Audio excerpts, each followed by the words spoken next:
Општина Охрид, односно секторот за урбанизам, зацртал пат кој треба да минува низ дворно место на зграда во центарот на Охрид, игнорирајќи ги забелешките на станарите кои уште во 2010 година, пополнувајќи анкетен лист, им укажале дека не се сложуваат со ваквото урбанистичко решение.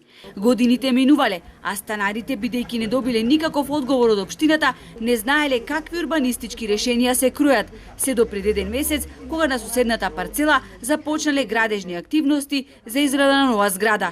Од тогаш 12 семејства кои живеат во старата зграда минуваат низ Голгота. Живееме во страв, велат, бидејќи зградата е многу стара и секој момент може да се урне.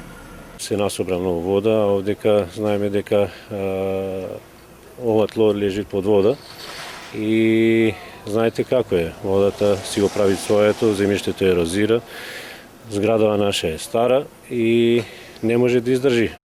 Опасноста е многу голема.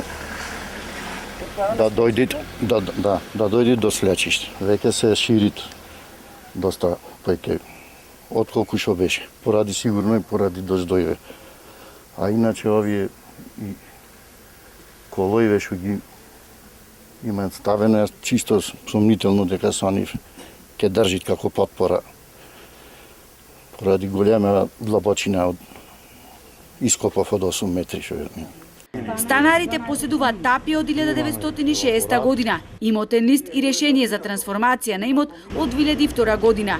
Општината им ги зела парите и во дворното место им зацртала пат кој сега треба да го користат новите станари кои ќе се вселат во 4-катницата која сега се гради. За ова побаравме став и од управителот на фирмата која сега гради на спорната локација. На тој дел таму, значи моментално имаме приватен имот што е предвидено од урбанистичкиот план ќе биде пат. Таа не е наша обврска, тоа е обврска од општина, треба да го експлорират и да го отворат патот. Таа не е наша обврска, не е наша работа. Ние имаме платено комунари и таа предвидено за пат, општина треба да го средите како што треба. Двете парцели се одделени само со бодликава жица, што представува исклучителна опасност за децата кои играат тука. Измина една недела откако Алфа за овој проблем побара информација од општината, но одговор нема.